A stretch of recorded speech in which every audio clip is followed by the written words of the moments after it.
আমরা এবার একটু গুলশানে যাব, সেখানে আছেন সহকর্মী জাহানারা পারভিন গুলশান কার্যালয়ে আপনি আছেন সকাল থেকেই, একটু জানাবেন বিএনপির চেয়ারম্যান তারেক রহমান নামাজ আদায় করে জুম্মার নামাজ আদায় করেই কার্যালয়ে গিয়েছেন, তার সাথে কারা কারা দেখা করতে এসেছেন। আমরা এরই মধ্যে জানি যে ভারতের প্রধানমন্ত্রী সহ বিভিন্ন দেশের প্রধানমন্ত্রীরা বিএনপির চেয়ারম্যান তারেক রহমানকে অভিনন্দন জানিয়েছেন। একটু জানাবেন যে আসলে কবে নাগাদ শপথ হতে পারে বা মন্ত্রী পরিষদ গঠনের শেষ তথ্য কোনো জানতে পেরেছেন কিনা। অপটিক্যাল ব্রাইটেনার, কালার গার্ড এবং জার্ড লক সমৃদ্ধ অ্যাডভান্স ফর্মুলায় এলো নতুন রে ডিটারজেন্ট পাউডার।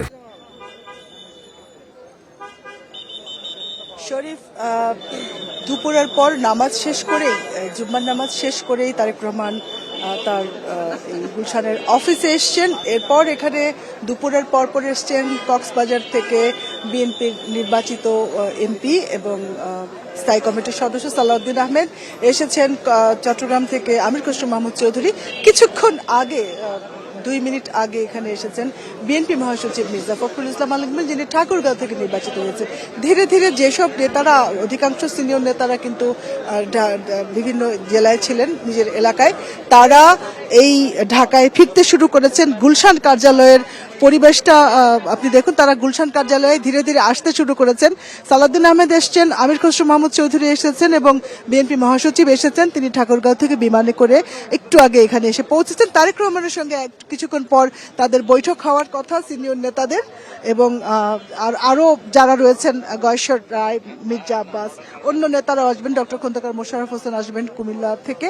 এবং এই যে সিনিয়র যারা নেতা রয়েছেন এখন তাদের সাথে আসলে আগামী এই যে কয়েকদিনের মধ্যে যে আলোচনাটা হচ্ছে গতকাল থেকে, যে বিএনপি জয়ী সরকার গঠন করতে চলেছে এরকম যখন বিজয়ের আভাস পাওয়া যাচ্ছিল, তখন থেকে কিন্তু সরকার গঠন এবং মন্ত্রিসভা গঠন, বিশেষ করে কারা কারা মন্ত্রিসভায় থাকবেন সেই রকম আলাপ কিন্তু রয়েছে। আনুষ্ঠানিকভাবে কিন্তু বিএনপি কিছু বলেনি, কিন্তু আমরা যেটা বুঝতে পেরেছি ভেতরে ভেতরে যেটা কথা হচ্ছে, অনানুষ্ঠানিকভাবে মন্ত্রিসভা গঠন নিয়ে কিন্তু তারেক রহমান ভাবছেন। তিনি আজকে তার বাবা সাবেক রাষ্ট্রপতি এবং মা বিএনপির সাবেক চেয়ারপারসন তার কবর জিয়ারত করতে যাওয়ার কথা রয়েছে আজকে, হয়তো তিনি সন্ধ্যার পর যাবেন। কিন্তু এখন এই যে আগামীকাল কিংবা পরশু, আমি আসলে এটা যেহেতু তারা সরাসরি কিছু বলছেন না, কিন্তু আমরা এই সরকার গঠনের প্রস্তুতিতে বিএনপি রয়েছে এবং বেশ কিছু নাম সিনিয়র যারা এর আগে মন্ত্রিসভায় ছিলেন, বিএনপি যখন এর আগে সরকারে ছিল, ডক্টর খন্দকার মোশাররফ হোসেন তিনি স্বাস্থ্যমন্ত্রী ছিলেন, তিনি স্বরাষ্ট্রমন্ত্রীর দায়িত্ব কিছুদিন পালন করেছেন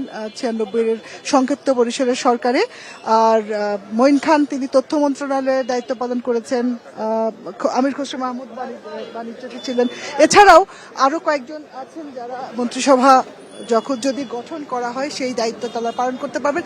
যদিও বিএনপির অনেক সিনিয়র নেতা মারা গেছেন, পাট মন্ত্রী ছিলেন আসম হান্নান শাহ, আইনমন্ত্রী সবসময় ছিলেন barrister Moudud Ahmed, M K Anwar ছিলেন।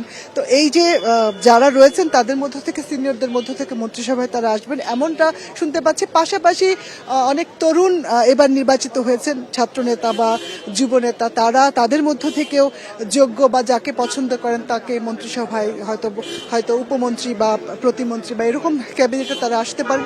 তরুণ এবং সিনিয়র এই দুই সমন্বয়ে বিএনপির এবারের মন্ত্রিসভা গঠন হবে। পারভিন, আপনি জানাচ্ছিলেন যে তারেক রহমানের সাথে কিছুক্ষণের মধ্যেই বিএনপি মহাসচিব সহ দলের জ্যেষ্ঠ নেতাদের একটি বৈঠক হওয়ার কথা রয়েছে। বৈঠক শেষে আপনি হয়তো আরও বিস্তারিত অনেক তথ্য জানতে পারবেন। জাহানারা পারভিন, আপনাকে অনেক ধন্যবাদ আমাদের সাথে যুক্ত হওয়ার জন্য। গুলশানে বিএনপির চেয়ারম্যানের কার্যালয়ের সামনে থেকে আমাদের সহকর্মী জাহানারা পারভিন জানাচ্ছিলেন, সেখানে বিএনপির চেয়ারম্যান আছেন, দলের মহাসচিব সহ জ্যেষ্ঠ নেতারা আছেন। সেখানে কিছুক্ষণের মধ্যে একটি বৈঠক অনুষ্ঠিত হবে। বৈঠক শেষে আমরা বিএনপির যে পরবর্তী মন্ত্রিসভায় কে আসছেন বা শপথ কবে, বিস্তারিত হয়তো আমরা জানতে পারবো।